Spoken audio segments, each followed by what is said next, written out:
It's time to talk about June's Journey, a hidden object mystery game with a captivating detective story. When you're playing, you solve a mind-teasing mystery of the roaring 1920s while you dive into June's captivating quest to uncover a scandalous family secret and solve her sister's murder. It's mystery, it's danger, and it's romance, and you never know where the next chapter's gonna take you. If that wasn't fun enough, you get to customize your very own luxurious island estate. Seriously, I cannot stop playing. I am already on the 3rd chapter, and I just started recently. Join me back in time in the glamorous 1920s. June needs your help, detective. Download June's Journey for free today on iOS and Android. You know the drill by now. Our Patreon besties heard this episode first. You can get early access to episodes as well if you become a Patreon bestie by clicking that link in the show notes. Patreon besties get a monthly bonus episode, a shout out in an episode, priority for case recommendations, and again, 1 day early access to episodes. We'll see you on the Patreon. Hey, I'm Paige. And I'm Natalie. We're the hosts of the Murder Diaries podcast. We bonded over tacos and true crime after we matched on Bumble BFF.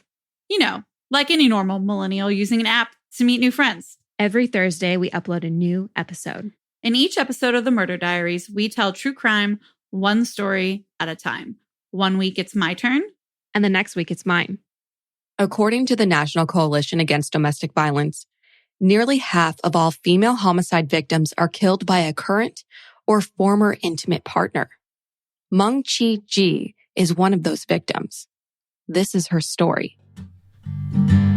You still think it's in my head, but I'm walking with the dead. Mengqi Ji was born in Xi'an, China in 1991, a large city in central China known for its historical significance and touted as one of China's most popular tourist destinations. But for the Ji family, it was simply home.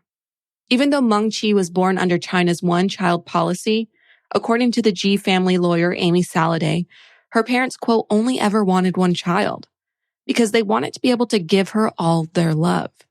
So they did. And it seems the 3 members of the Ji family had great admiration and respect for one another. Mom, Dad, and Mengqi were close, but Mengqi had a particularly special bond with her mother, Karen, and made a point to speak with her every day, even when she moved 14 hours away for her bachelor's degree and halfway around the world as an adult to pursue her master's degree in the United States. Mengqi's family describes her as independent, intelligent, and so very creative. The Colombia Daily Tribune reports that Mengqi had an aptitude for the English language, which she was required to learn as an elementary student. She practiced calligraphy, photography, singing, and even the erhu, a 2-stringed bowed instrument. But painting was perhaps her most beloved creative outlet, getting her practice at the ripe age of 5. She pursued this passion throughout her life up until the time of her death in 2019. Mengqi's paintings allowed admirers a peek into her soul, while simultaneously acting as a beautiful reminder of a life lost too soon. Sentiments True North of Colombia, a nonprofit providing services to individuals experiencing domestic violence, seems to agree with. Because as the Colombia Daily Tribune reports, there were plans for Mengqi's paintings to be included in a fundraiser for the nonprofit prior to the COVID-19 pandemic. Even as a child attending summer camp, Mengqi always had a sense of independence. So it was no surprise to her parents when it came time for college, and she chose to study engineering at East China University of Science and Technology in Shanghai, which is 862 miles from the only place she'd ever called home. Then, when she'd completed her bachelor's, she stretched her wings once more, moving even farther from her home and her family, this time to another country entirely, the United States, Columbia, Missouri to be exact. Here she attended the University of Missouri as part of an exchange program. She bonded with other students in the program, making living arrangements for her and 6 other students to live near campus while earning her master's degree in mechanical and aerospace engineering, a degree she completed in December of 2014. The following year, while working as a materials engineer at Nanova, a company specializing in the making of dental products, Mengqi's life would change forever. Because it's here she met Joseph Elledge, who worked at the company part-time as an intern. They didn't start dating immediately because she was his supervisor, but they eventually began dating in 2016.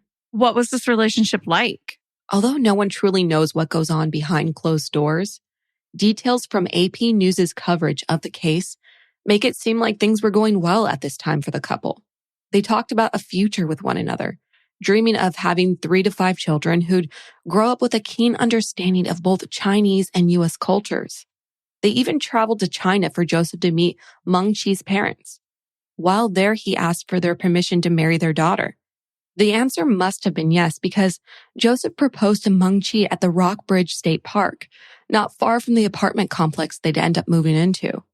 There's a photo of the proposal where Joseph is on bended knee holding the ring out to Mengqi as she stands on a huge rock. Both of them are smiling ear to ear. The couple later tied the knot on September 22nd, 2017. Their first and only child, a daughter named Anna, was born on October 3rd, 2018. And while nothing matched the joy of motherhood from Mengqi, she'd had an extremely difficult birth, making those early days even harder for the first-time mom. Her parents flew to the United States to meet their granddaughter and ended up staying for quite some time to aid in Mengqi's recovery and to help with the baby. Mengqi's mom would later tell the family lawyer Amy Saladay that she and her husband want people to know what a, quote, wonderful mother Mengqi was. And it was always Mengqi's priority. Her life now revolved around her little girl, and she wouldn't want it any other way. Mengqi shared her plans to be a stay-at-home mom with her parents. This was possible due to Mengqi's frugality, even though things occasionally got tight financially due to Joseph working on his master's at the University of Missouri at this time. Mengqi was determined to make it work, though, earning extra money as a translator through Upwork to make it happen. She hoped to continue staying home until Anna was old enough for preschool or kindergarten. Mengqi truly sounds like such a wonderful mother, and it's so sweet and endearing to hear her parents' compliments as well. What was the living situation like while her parents were there? I'm glad you're bringing this up because the living situation seems to be a point of contention for Joseph and Mengqi, and could in fact be considered the catalyst for the marriage souring. Mengqi's parents actually moved in with the new family while they helped out. Everyone was pretty much on top of each other, and there was no privacy because space was limited. It's a small apartment. Still, things were never great, but they were going pretty good until they weren't. AP News reports that Joseph, quote, initially got along well with Mengqi's parents. However, it wasn't long until Joseph grew resentful of his wife's parents' involvement in Anna's upbringing. Tensions began to rise when the new grandparents began to, quote, butt in and take over, as Joseph puts it. Furthermore, the Ji family only communicated in Chinese, making Joseph feel, in his words, quote, isolated, and as if he were being, quote, pushed out of his own home. But I'd like to point out in the Ji family's defense that Chinese is their primary language, and while they may know some English, it's not as comprehensive for them. YouTuber Rachel Shannon describes an evening in late October 2018 when things came to a head as Mengqi's mom, Kay Ren, is in the kitchen using a cutting board. The details surrounding this event are scarce, but it seems that for whatever reason, Karen using that cutting board angered Joseph, who demanded that she leave the apartment and never return. And she did just that. Mengqi's parents returned to China following Joseph's blowup and hadn't visited since. However, Mengqi and her mom continued to speak every single day and eventually fell into a routine of a daily phone call at 3 p.m. It sounds like for Mengqi and her mom, everything remained the way it was. But what about for Mengqi and Joseph? The couple's relationship never recovered, instead becoming tumultuous and full of mental and verbal abuse. Joseph now directed his rage at Mengqi, who had secretly recorded arguments between the couple on October 29th and 30th of 2018. And it's clear that Joseph was cruel in his interactions with his wife. I can't play the clips for you because there was no way to legally access the audio for this episode. But here's the gist. He criticized her appearance, telling her not to eat so much, despite the fact that she wasn't even a month postpartum and was breastfeeding their child. He called out her supposed lack of kindness and labeled her a poor mother. On top of the aforementioned comments, he said the following verbatim, which is difficult to even read. Quote, "Do you want me to fucking break shit? Do you want me to hurt somebody? You know how I conquer nature. I fucking kill it. I grab its head, break its neck. That's how you conquer nature. Yeah, I'm trying to be sophisticated, trying to help you guys. Yeah, I'm not going to live with you very well. You're being very unsophisticated. You're being like the natural evil bitches. Seriously, you think you're so empowered because of this society? Well, don't forget that nature exists. You're still just a woman and there's nature in that. There's nature in your brain. You're poking the bull. Don't poke the bull." Unfortunately, it got worse than that. Joseph also secretly recorded their fights between the months of May and August 2019. In total, there are around 12 recordings that add up to 16 hours of heated discussion and yelling matches. Again, I don't have the audio for you, but I'll tell you about what was said. On more than one occasion, Mengqi stated that Joseph didn't care about her feelings. Meanwhile, Joseph would complain about how he's miserable and that Mengqi was doing, quote, anything possible for him to hit her. At one point, even telling her, quote, "I'm ready to be done talking to you forever." He also made it known he couldn't wait to get a divorce, while spinning vicious lies about Anna being taken from Mengqi if she were deported after the divorce. He then taunted Mengqi with the phrase, quote, "Go back to China."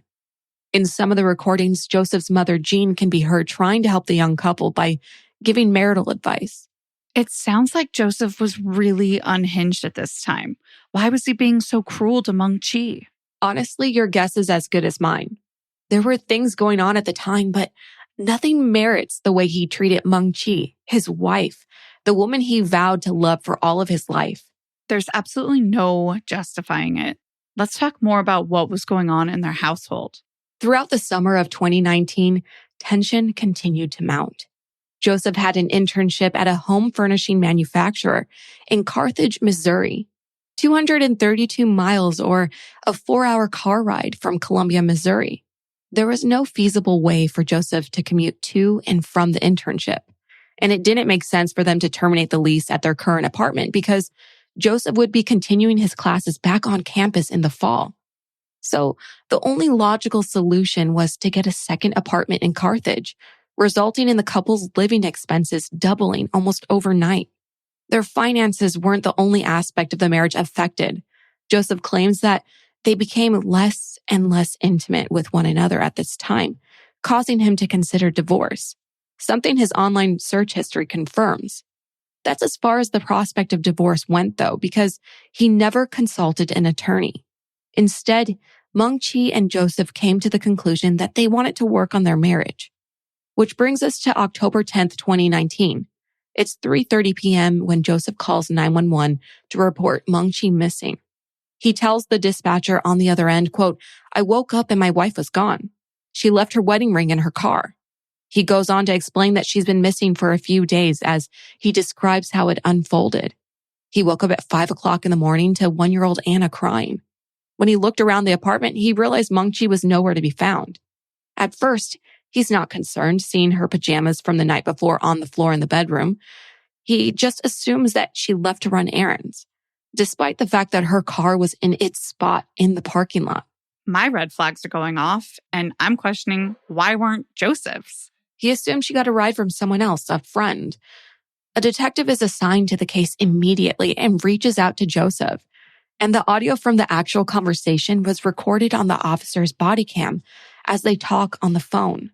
I couldn't get that audio either, but I transcribed the dialogue.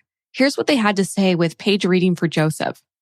Does she work anywhere? No, she's a stay-at-home mom. Okay, has she ever done this before? No, not like this. So you don't have any way to get a hold of her, do you? Well, she doesn't have her phone with her, and she didn't bring her iPad either, and her computer's also here. So all she took was her purse. Yeah. In the body cam footage that appears in Paula Zahn's coverage of the case, there's a cut here before the footage picks back up with Joseph explaining that since their daughter was born, Mengqi changed. In the past couple of weeks, she was out for an extended amount of time. Like, she went to the store once and it took her 4 hours. Are you guys having issues with your marriage?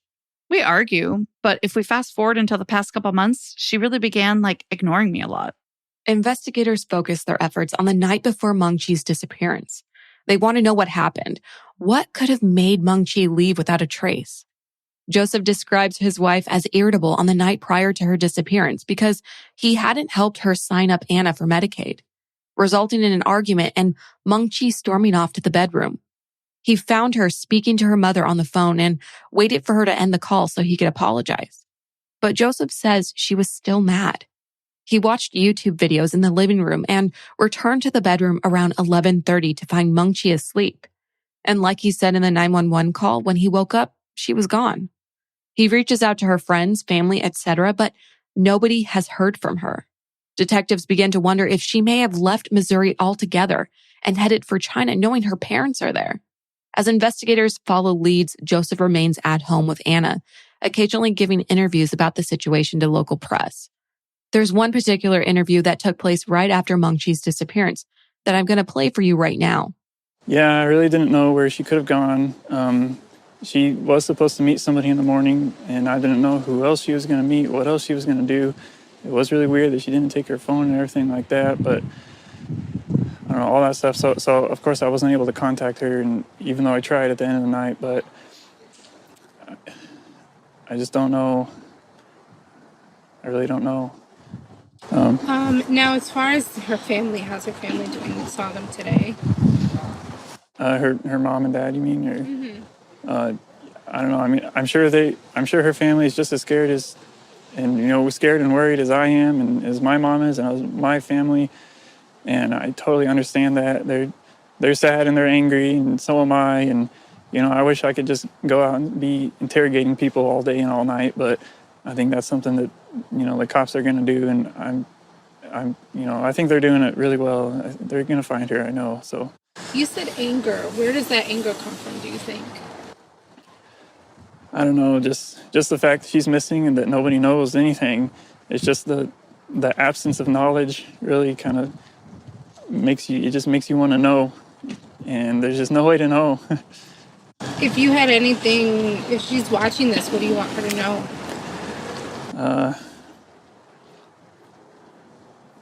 If she's watching, I want her to know that I love her and that Anna loves her too. Anna needs to see her mom. She really needs to see her mom, and Anna's growing up really well, and she's learning to wave and she's learning to talk. So I think she'd be really happy if she came back here, and I can try and be a better husband. I don't know if I didn't talk enough to her, give her enough hugs or what, but I'll give her 10 times as much as what I did before. So.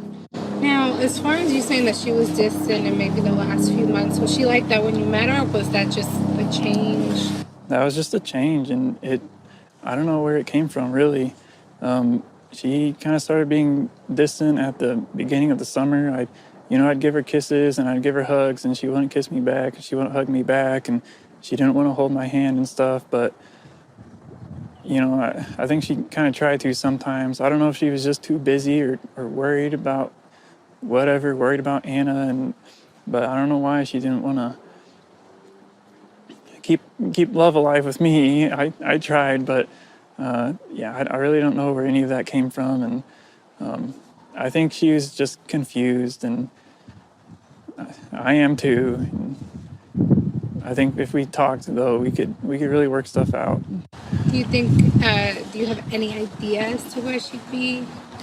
I have absolutely no idea where she might be. It's just all so strange. She just disappeared. I don't know. I just really don't know. She hasn't contacted anybody. She talked to her mom, I think, probably 2 or 3 times every single day, and the fact that she hasn't heard from her really worries me. It's very surprising. It's just hard to think about what's going on. I can't help but notice in that clip that he keeps referring to Mengqi in the past tense. You're not the only one who noticed either. A lot of people, Mengqi's loved ones, citizens, sleuths, and law enforcement caught Joseph's use of the past tense in reference to Mengqi. Let's put a pin in that, though. This topic will pop up again in a minute. A witness came forward on October 18th, alerting authorities that Mengqi confided in them that she suspected Joseph was physically abusing Anna. According to the source, Joseph promised Mengqi that it'd never happen again, which is the reason authorities were never alerted at the time. It didn't take long for detectives to get a warrant to search the Ji Elledge apartment for evidence of the alleged child abuse.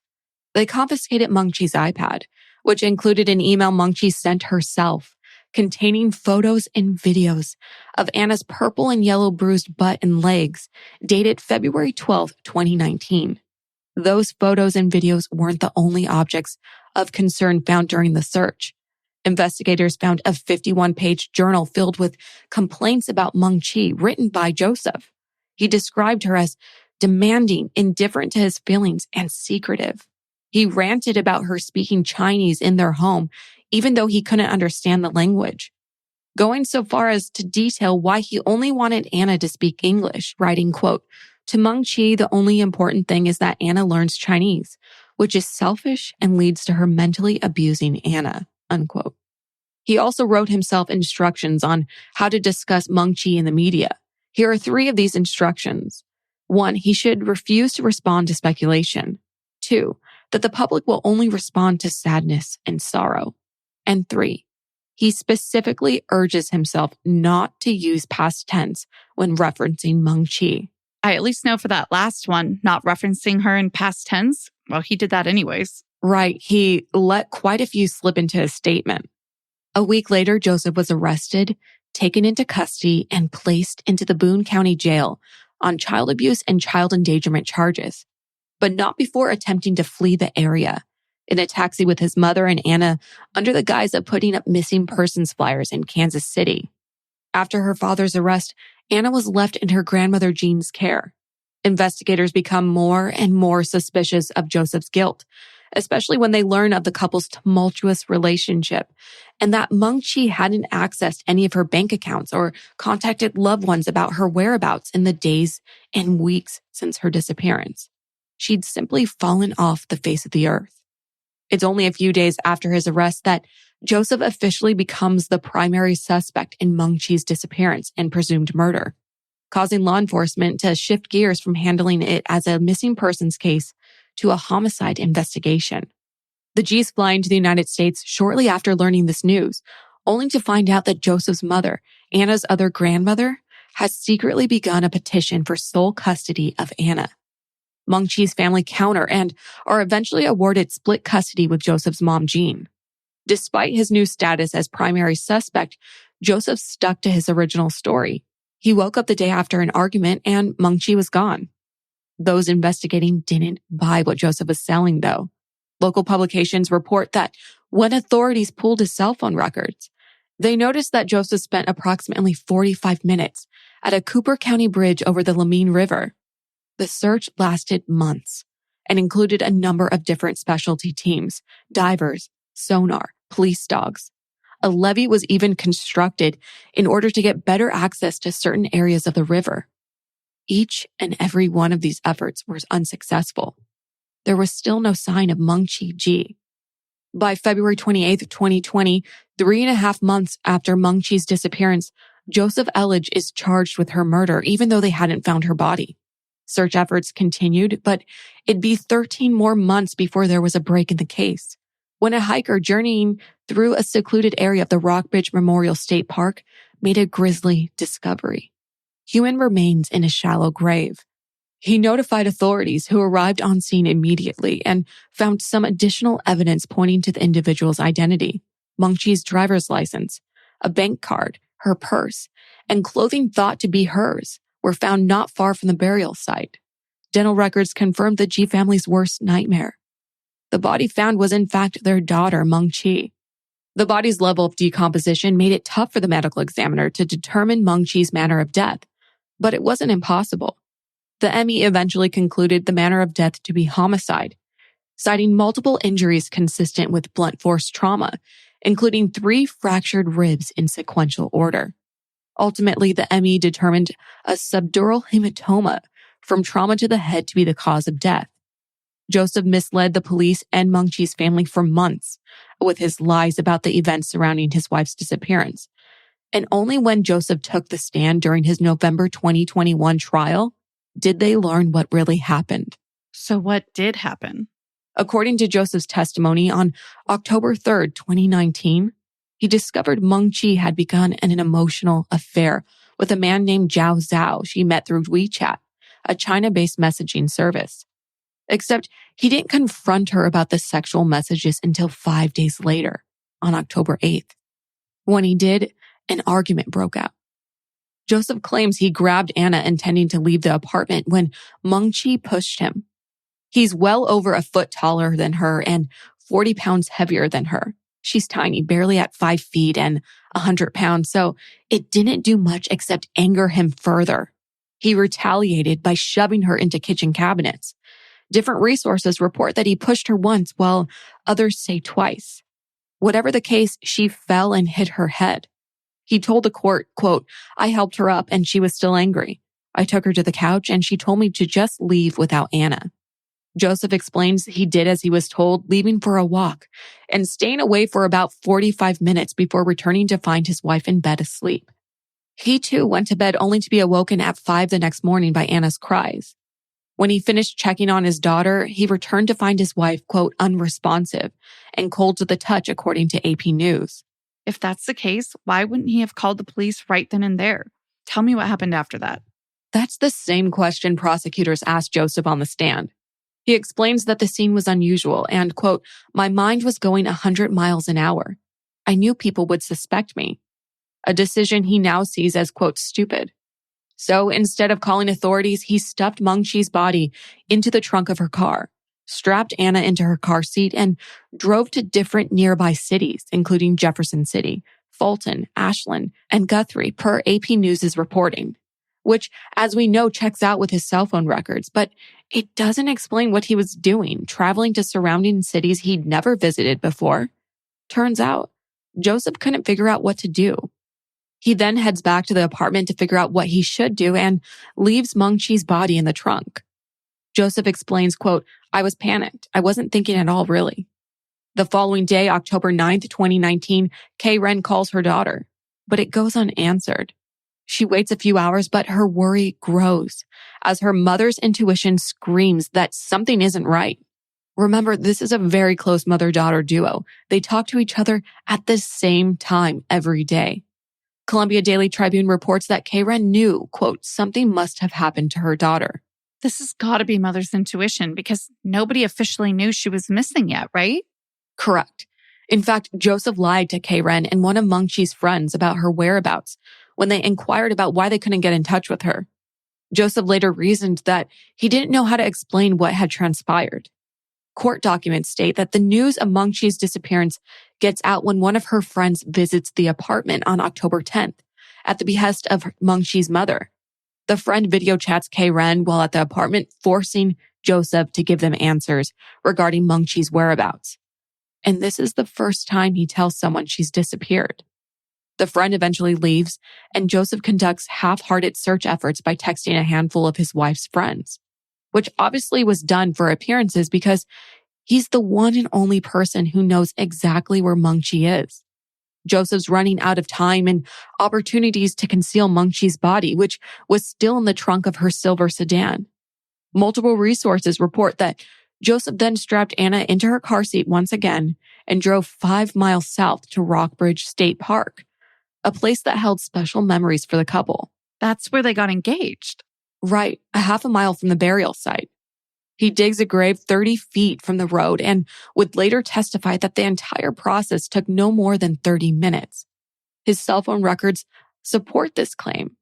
While the shoes he was wearing at the time of the burial had some vegetation underneath that matched where he buried Mengqi's body. Joseph pleaded not guilty to first-degree murder, claiming Mengqi's death was accidental. The jury ultimately found him guilty of second-degree murder, and he was sentenced to 28 years in prison, the maximum sentence.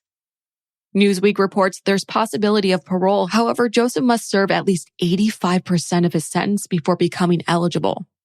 Not long after his murder conviction, Joseph pled guilty to child abuse, child endangerment, and domestic assault.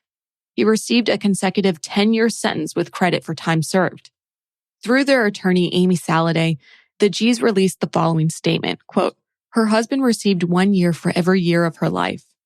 This doesn't bring her back. It doesn't make the nightmare of waking up every day and not being able to talk or see your child go away. But it is justice in terms of what the American court system can provide.